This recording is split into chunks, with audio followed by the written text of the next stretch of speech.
that it's most likely on. Now, likelihoodism, there's some aspects of it that are controversial.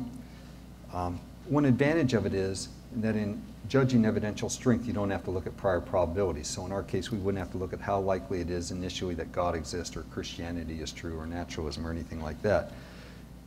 It turns out, sort of interesting, that if we were to take more complicated accounts of evidence, it turns out that most of the Bayesian measures of evidential strength have exactly the same results, but we don't have time for that today.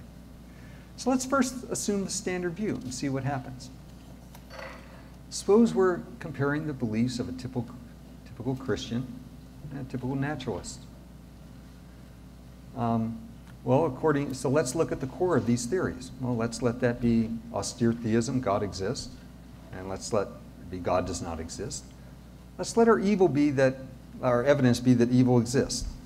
So what the standard view directs us to look at is how likely would evil be if God exists, and how likely would evil be if God does not exist? Well, many people think that if God does not exist, evil would be very likely. I'm not convinced that's true, but suppose we grant that. So how likely is it that there'd be evil if God exists? Well, Sobel, he claims that there should be no argument about this at all. There should be no debate.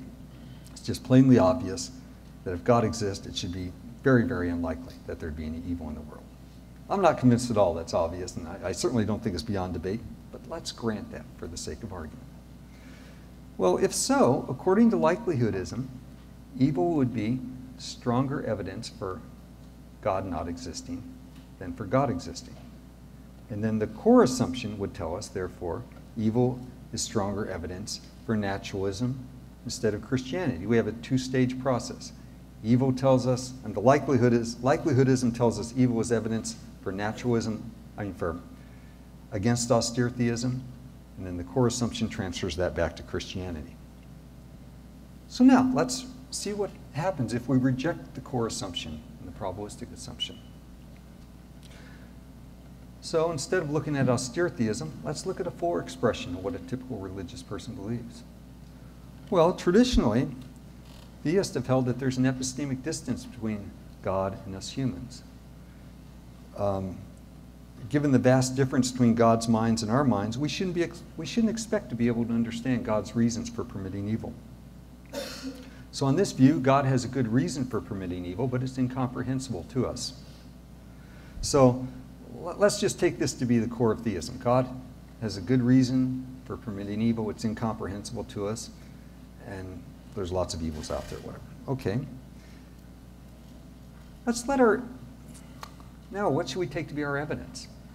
If we took our evidence just to be that evil exists, then it'd be really easy. The reason why, Christianity, and also other theistic religions, logically imply that evil exists. So the probability of evil given Christianity has to be 1, but naturalism doesn't imply evil exists. So right away, according to likelihoodism, evil would support Christianity over naturalism. But that's pretty quick, so let's not go that way. Certainly a naturalist isn't going to like that argument. So let's look at a fuller expression of our evidence. So let's let our evidence be that we're unaware of a good reason for God to permit evil. I mean, I'm sort of directing this argument at somebody who doesn't think they have a theodicy. So my evidence is that I'm unaware of a good reason for God to permit evil, and it won't matter. You could even list the specific evils out there or just put evil exists. It doesn't matter for my argument. But, put in a robust description of our evidence. Now, what we want to know is, should a rational theist believe that this evidence is more likely on traditional theism than on naturalism? Given naturalism, is it more likely that we'd be unaware of a good reason for God to permit evil, and these evils, than given, let's say, Christianity or traditional theism? Well, one immediate problem in setting up the argument like this is, with probabilities, it's very rational just to say, I don't know, and withhold judgment.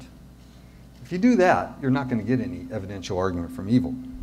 Rationality doesn't require you to hold precise views about these probabilities, and theists may simply withhold judgment. And if so, you're not getting any problem of evil here. But let's suppose we only consider typical theists who hold fairly precise views about these probabilities. Are they committed to thinking that us being unaware of a good reason for God to permit evil is more likely on naturalism than on their religious beliefs? Well, let's start with how likely this is on their religious beliefs. Well, many typical theists might think it's very likely that they'd be unaware of a good reason for God to permit evil. If God exists, there's evils, and the good reason for God to permit evil is incomprehensible to us. They say, sure, why would I think I had a good reason for God to permit evil if there isn't one that's comprehensible to us? Okay. Well, how about naturalism? How likely is it that we'd be unaware of a good reason for God to permit evil, given naturalism? Well, this is much more difficult. Given naturalism, it's unlikely that our minds are going to be reliable on religious matters, especially such as theodicy. According to naturalism, it's very likely that our minds come up with all sorts of false beliefs about religious issues. Of course, much more needs to be said about this. I don't have time to go into this. But a rational theist could easily hold that given naturalism, given that according to that we have a remarkable tendency to come up with false ideas about religious issues, that it'd actually be very likely that we'd come up with theodicies, even if one doesn't exist. So a rational theist can easily hold that our unawareness of a good reason for God to permit evil is less likely on naturalism by theism. And so, if so, this rational theist could hold that the problem of evil is really evidence against naturalism, and the problem of evil is a problem for naturalism and not for typical religious beliefs. Well, you might object to this by my focusing on theism instead of austere theism, rejection of the core assumption, by claiming, look, you can save any theory if you build the evidence into the theory, but if you do so, the gain is illusory. What happens is, if you look at the specific version of a theory instead of the core of it, sure, you gain predictive power.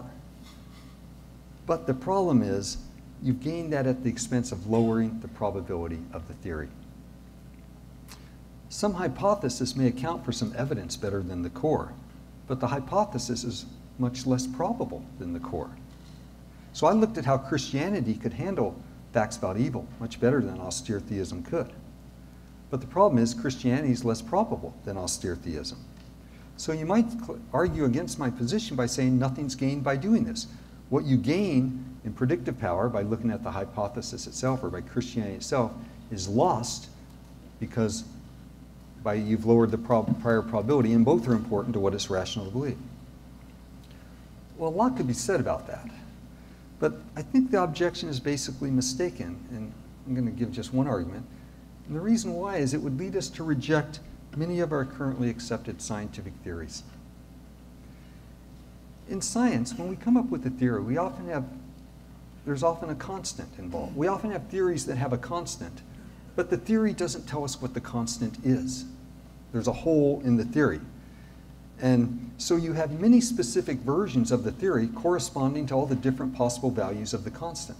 And if you happen to think there's an infinite number of values that constant could have, all equally probable, we're going to have to assign them all 0 probability. And so what happens in science, as a result of experimentation, we regularly pick the value of the constant that will allow the theory to be empirically adequate. Von Frosten refers to this writing of a theory by experimentation when he talks about how experimentation fills in the blanks of a developing theory. And this is not ad hoc. The low probability of the theory with the specific constant is not a reason to withhold acceptance. So similarly, even though religions such as Christianity may be less probable than austere theism, the fuller account may be worth the decrease in probability.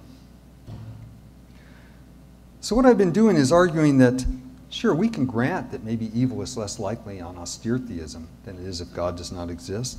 Maybe we even grant that therefore, according to likelihoodism, evil is evidence against God existing. But it doesn't follow from likelihoodism that a further account of the evidence, our unawareness of a theodicy, is greater evidence for naturalism than for our typical religious beliefs. So a typical